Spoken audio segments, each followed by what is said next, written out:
નમસ્કાર મિત્રો, સ્વાગત છે તમારું આપણી આ યુટ્યુબ ચેનલમાં જેનું નામ છે ગુજરાતી જીકેની જમાવટ.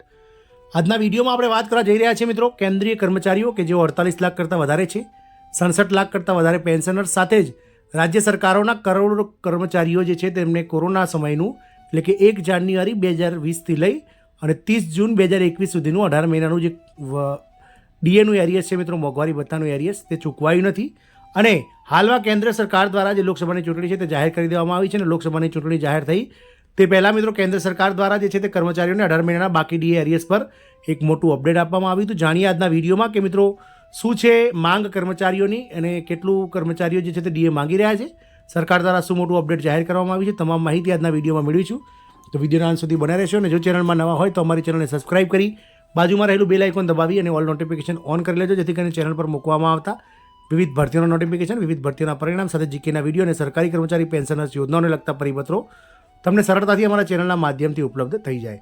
તો મિત્રો કેન્દ્રીય કર્મચારીઓના 18 મહિનાના બાકી ડીએ એરિયસ પર મોટું અપડેટ આવી છે.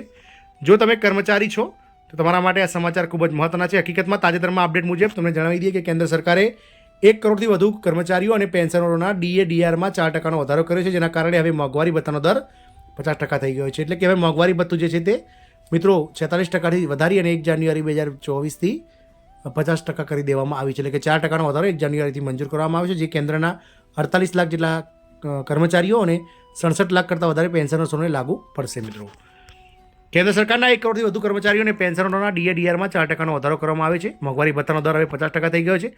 જોકે સરકારે કોરોના સમયગાળા દરમિયાન રોકવામાં આવેલા 18% ડીએના બાકીના સંબંધમાં કંઈ કહી નથી. ગયા વર્ષે નેશનલ કાઉન્સિલ જેસીએમ સ્ટાફ સાઇડ મિટિંગમાં all India defence employees federation એટલે કે AIDEFના જનરલ સેક્રેટરી શ્રીકુમારે આ મુદ્દો ઉઠાવ્યો હતો.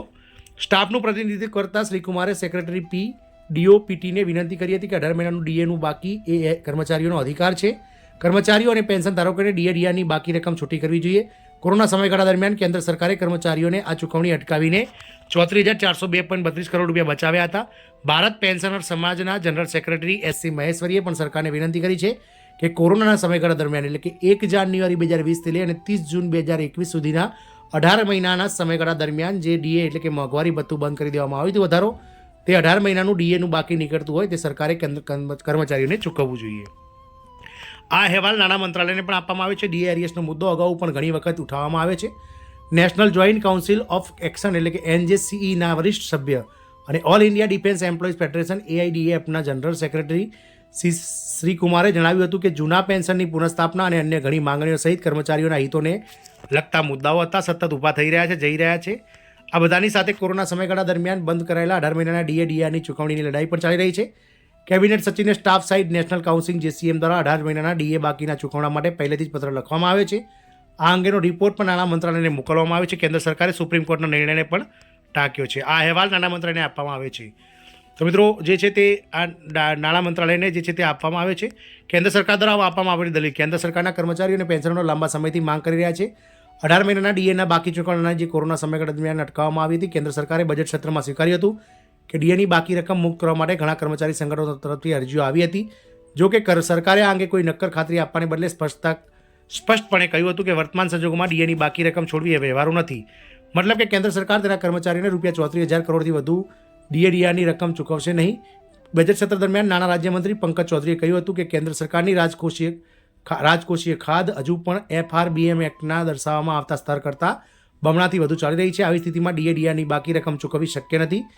શ્રીકુમાર સમજાવે છે કે સુપ્રીમ કોર્ટે નિર્ણય કર્યો છે કે આવા કિસ્સાઓમાં કર્મચારીઓને 6% વ્યાજ સાથે રકમ ચૂકવવું પડે છે. કોરોના સમયગાળા દરમિયાન ડીએ ચૂકવણી બંધ કરવામાં આવી હતી. કેન્દ્ર સરકારે કોરોના સમયગાળા દરમિયાન 1 જાન્યુઆરી 2020થી 30 જૂન 2021 સુધીના 18 મહિના માટે મોંઘવારી ભથ્થા અને મોંઘવારી રાહતના 3 હપ્તાઓ બંધ કરી દીધા હતા. ત્યારે સરકારે કહ્યું હતું કે આર્થિક સ્થિતિ સારી નથી. રાષ્ટ્રીય મંત્રી પરિષદ JCMના સચિવ શિવ ગોપાલ મિશ્રાએ કેબિનેટ સચિવ સાથેની બેઠકમાં આ મુદ્દો ઉઠાવ્યો હતો. કામદારોને આશા હતી કે તેમને બાકી રકમ મળશે, પરંતુ કેન્દ્ર સરકારે તેને સદંતર ભગાવી દીધી હતી.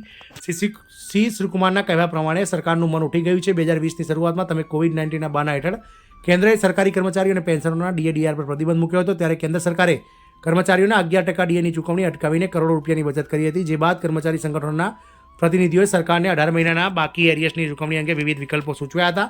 આમાં બાકીની રકમની એકસાથે ચૂકવણી કરવાનો પણ સમાવેશ થાય છે. સરકારી જાહેરાતોનો અર્થ એવો નીકળ્યો કે કોરોના સમયના ગાળા પછી કેન્દ્રીય પ્રધાન અનુરાગ ઠાકુરે જાહેરાત કરી હતી કે કર્મચારીઓને 28% દરે મોંઘવારી ભથ્થું મળશે.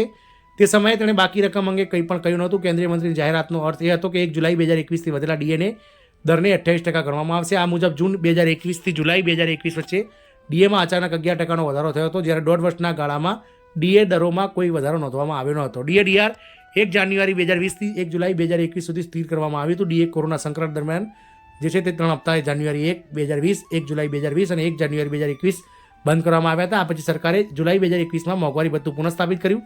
ત્યારબાદ 18 મહિનાના બાકીના 3 હપ્તા ચૂકવવામાં સરકાર મૌન બની ગઈ હતી. આમ સરકાર દ્વારા મિત્રો જે છે તે ચૂંટણી પછી, લોકસભાની ચૂંટણી પછી ક્યાંક ને ક્યાંક 18 મહિનાનું ચોરી જે એરિયસ બાકી છે ડીએનું, એના વિશે કંઈ ચર્ચા થાય તેવી આશા છે. જય હિન્દ, અસ્તુ.